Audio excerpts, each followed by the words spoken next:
بس رمضان کی سب سے بڑی تیاری کیا ہے کہ اپنے دلوں کو صاف کر لو پہلے سے، کہ جس دل میں نفرت ہو، بغض ہو، کسی کے لیے غصہ ہو، کسی کے لیے کیا کیا جذبے ہوں، دل صاف کرنا۔ ہمارے گھروں میں روزانہ جھاڑو ہوتا ہے، یہاں مدرسے میں روزانہ صفائی ہوتی کہ نہیں ہوتی؟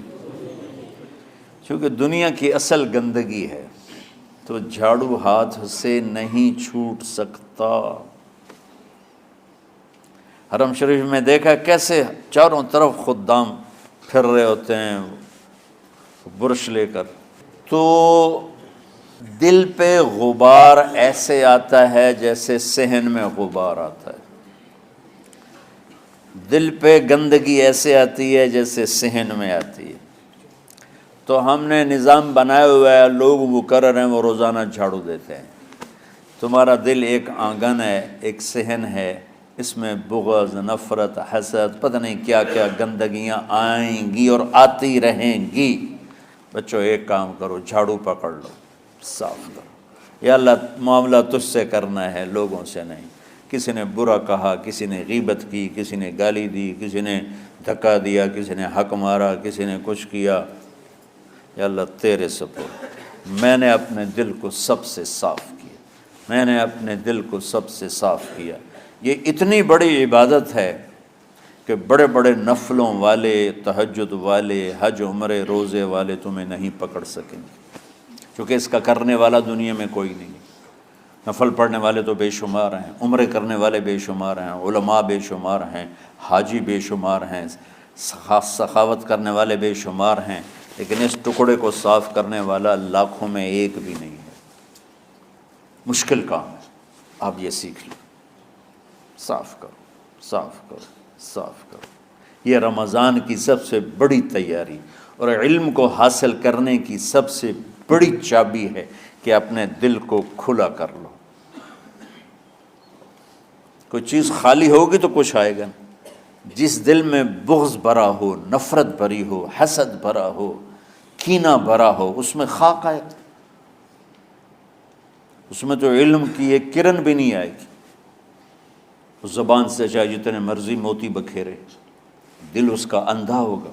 لا تعمى الابصار ولكن تعمى القلوب التي في الصدور۔ یہ آنکھوں سے اندھے نہیں، دل سے اندھے ہیں۔ تو بچوں اپنے دل کو صاف کرنا سیکھو۔ وہ کتنی مشہور حدیث ہے، آپ نے کہا اس دروازے سے ایک جنتی آ رہا ہے، تو ایک انصاری صحابی داخل ہوئے، جوتا ہاتھ میں، داڑھی میں وضو کا پانی۔ اگلے دن اس دروازے سے ایک جنتی آ رہا ہے، تو ایک صحابی آئے، ہاتھ میں جوتا، داڑھی میں وضو کا پانی، وہی صحابی۔ اگلے دن اس دروازے سے ایک جنتی آ رہا ہے، تو وہی صحابی 3 دن جنت کی بشارت لی انہوں نے۔ اس صحابہ کی جماعت میں ایک شخص ہیں جن کا نام ہے عبداللہ بن عمرو بن عاص۔ ان سے بڑا عبادت گزار صحابہ میں کوئی نہیں تھا، نہ سابقین میں نہ متاخرین میں، نہ پہلوں میں نہ بعد والوں میں۔ ان کی عبادت کیا تھی؟ ساری رات جاگنا، سارے دن کا روزہ، اور ایک ختم قرآن صبح سے شام تک۔ اتنی اللہ نے طاقت دی تھی۔ پھر وہی غلوب والی بات آ گئی، ایکسٹریم ہونے والی بات آ گئی۔ ان کی شادی والی رات حجلہ عروسی میں داخل ہو رہے ہیں، دلہن کے کمرے میں داخل ہو رہے ہیں، اور مصلی بچھا کے اللہ اکبر، اور دیر نفل تے نفل، دیر نفل تے نفل۔ تو ان کی بیگم نے دیکھا تو وہ بھی خیر کا زمانہ تھا، انہوں نے بھی وضو کیا اور پیچھے مصلی بچھا کے وہ بھی فجر تک نفل پڑھتے رہے۔ صبح ہوئی تو حضرت عمرو بن عاص رضی اللہ عنہ نے پوچھا، بیٹی رات کیسی گزری؟ کہا جی ماشاءاللہ آپ کے بیٹے تو بڑے عبادت گزار ہیں، ساری رات نفلوں میں ہی گزری۔ تو وہ ان کو شکایت کر دی۔ حضرت عمرو بن عاص کو اتنا غصہ چڑھا، وہ بیٹے کو تو کچھ نہیں کہا، کتنی حکمت کی بات ہے، سیدھے گئے اللہ کے نبی کے پاس، یا رسول اللہ یہ عبداللہ دیکھیں کیسا نادان ہے، اس کی شادی کی ساری رات نفل پڑھتا رہا۔ تو آپ کہتے ہیں ماشاءاللہ ماشاءاللہ کتنی بڑی بات ہے۔ نفلوں میں گزر گئی، رات بھی نفلوں میں گزر گئی۔ تو آپ نے حضرت عبداللہ بن عمر کو بلا کے ڈانٹا کہ تو نے مہینے میں 3 دن روزے رکھنے ہیں، بس اس سے زیادہ نہیں رکھنے، اور ہفتے میں 1 قرآن ختم کرنا ہے۔ کہا یا رسول اللہ میرے اندر طاقت زیادہ ہے۔ پھر اچھا 15 دن روزے رکھنے، کہ نہیں میرے اندر طاقت زیادہ ہے۔ آپ اس کو تھوڑا تھوڑا کر کے گھٹاتے رہے، اور وہ ہر دفعہ نہیں یا رسول اللہ میرے اندر طاقت زیادہ ہے۔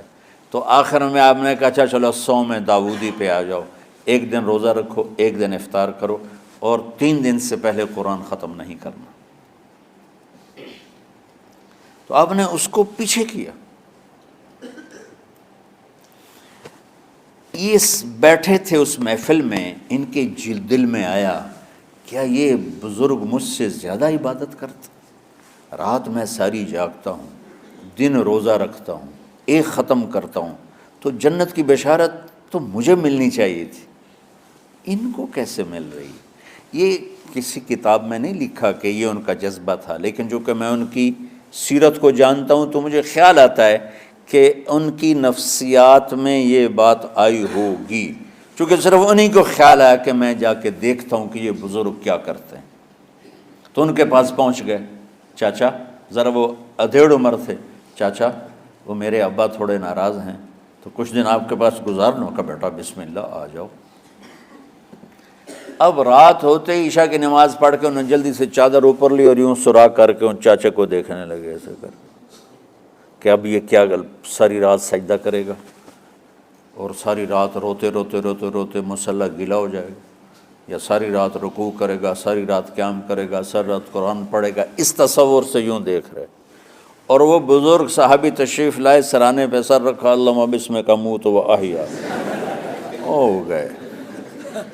اب یہ دیکھ رہے ہیں ابھی اٹھیں گے، ابھی اٹھیں گے، ابھی اٹھیں گے، اٹھے نا، فجر کی اذان پہ اٹھے۔ اب یہ تو حیران پریشان ہو گئے کہ یہ کیا ہو؟ اس زمانے میں تو منافق تہجد نہیں چھوڑتے تھے ڈر کے مارے کہ پتہ نہ چل جائے ہمارے کفر کا، تو یہ چاچا جنت بھی لے گیا تو ستا بھی پیا کہ چلو کل دیکھوں گا۔ اگلی رات پھر چادر سر پہ کر کے اور یوں سوراخ کر کے لیٹے ہوئے اور دیکھ رہے۔ چاچا پھر تشریف لائے اور سرانے پہ سر رکھا، اللہم بسمک اموت و احیا، ہو گئے۔ فجر کی اذان پہ اٹھے، یہ اور پریشان ہو گئے کہ میرا نبی کا فرمان تو سچا ہے، اس میں تو شک بھی کفر ہے، لیکن عمل کیا ہے جس پر اس کو جنت کی بشارت ملی؟ 2 رکعت نفل بھی نہیں۔ اور آج کے دور میں تم میں سے ماشاءاللہ اکثر بچے تہجد پڑھتے ہیں کہ 1 رات اور دیکھوں گا، تیسری رات اللہم بسمک اموت و احیا، ہو گئی ساری رات۔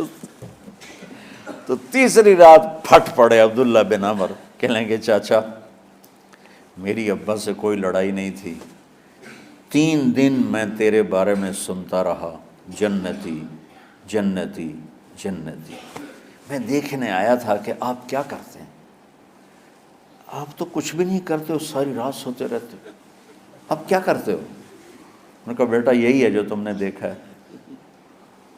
اب ان کو سمجھ میں نہیں آ رہا کہ یہ جوڑ کیسے بٹھاؤں، ادھر جنت کی بشارت، ادھر ساری رات خراٹے، اب یہ اس میں جوڑ کیسے بٹھاؤں، کیونکہ نبی کی بات تو غلط ہو نہیں سکتی۔ تو اب وہ نا ایسے نا بڑے بے دل سے ہو کر واپس مڑے، پتہ نہیں کی چکر ہوئے گی کوئی گل۔ جب وہ دروازے تک پہنچے تو کہنے لگے بیٹا ادھر آنا، واپس آ گئے۔ کہا میں تمہیں اصل راز کی بات بتاتا ہوں۔ کہا کیا ہے کیا ہے؟ تو یہاں ہاتھ رکھا، کہا یہ جو دل ہے نا اس میں کسی انسان کی نفرت نہیں۔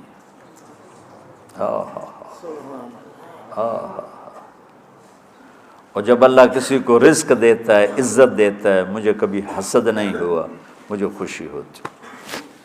تو عبداللہ بن عمر نے کہنا تھا ہاں یہ بات ہے، نہیں، انہوں نے کہا ہاذا ہوا، اچھل کے کہنے لگے ہاذا ہوا، ہاں ہاں ہاں ہاں یہی ہے یہی ہے یہی ہے۔ پھر کہنے کہ چاچا پر یہ میرے بس کا نہیں ہے، کون کرے گا یہ؟